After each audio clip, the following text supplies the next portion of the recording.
La pêche au saumon, c'est pas compliqué, c'est une machine à créer des souvenirs. Idéalement, des bons souvenirs. Et pour y arriver, il faut considérer tout le volet sécurité autour de ça. Jean-Pascal Muller nous donne ses précieux conseils.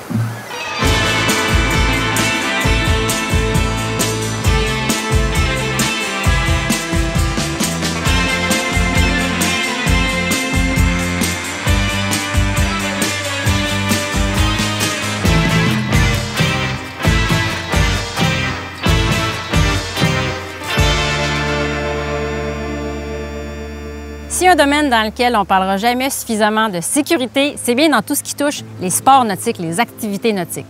Jean-Pascal, la pêche, ça ne fait pas exception, bien sûr.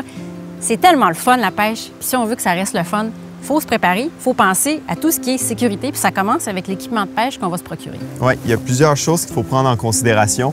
D'abord, nos waders. C'est important d'avoir une ceinture qu'on peut vraiment venir ajuster comme il faut à la taille. Ça nous permet, en fait, si on tombe à l'eau, d'éviter que l'eau rentre trop rapidement. Puis aussi, nos bottes, c'est important d'avoir des bonnes bottes de qualité avec une semelle soit en feutre ou en vibram. Ça permet d'avoir une meilleure stabilité là, sur les roches alentour de la rivière, puis même dans la rivière. Si on veut avoir un plus dans notre équipement, donc c'est toujours recommandé de pêcher avec une veste de flottaison.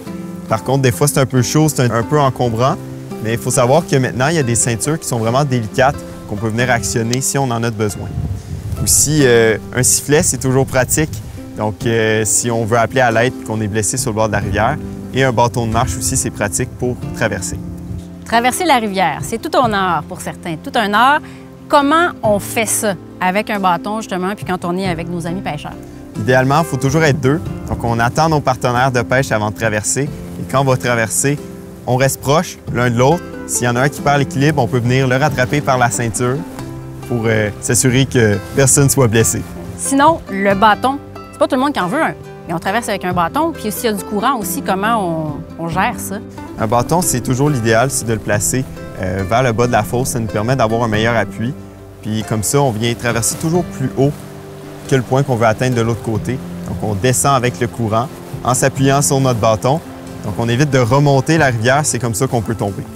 Si on regarde cette formidable journée d'été, hein, on a juste le goût de pêcher, c'est magnifique. Mais il y a des fois aussi où Dame Nature est un peu plus désagréable. Il y a eu des grosses pluies, des orages de bon vent, mais tout ça va avoir un impact sur la pêche, mais aussi sur tout l'aspect sécurité. Oui, il faut savoir, en fait, au Québec, il y a des rivières que le niveau d'eau peut changer vraiment rapidement. Il y en a d'autres, des rivières, que ça peut prendre quelques heures, même quelques jours avant que l'eau monte. Alors, avant de traverser, on s'installe un repère de l'autre côté. Comme ça nous permet de savoir s'il faut revenir rapidement. Des choses évidentes, hein, Jean-Pascal, merci pour tous ces conseils-là. On n'est jamais assez prudent, on l'a dit. Dans les choses à peut-être considérer, avoir peut-être un petit kit de survie, de sécurité dans lequel il y aurait peut-être des diachylons, parce qu'un hameçon dans le doigt, hein, on a tous eu ça. Fait que question de calmer ça, de soigner ça. C'est tout petit, c'est léger, ça prend pas de place. Pensez aussi peut-être au réseau cellulaire. Vous êtes en région éloignée, il n'y en aura peut-être pas de réseau. Un téléphone satellite, ben oui, pourquoi pas? Ça va vous aider à contacter les proches, les secours si besoin. On ne vous le souhaite pas, mais ça peut arriver. Puis sinon, bonne saison de pêche, vraiment. Puis je vous souhaite de belles découvertes sur les rivières du Québec.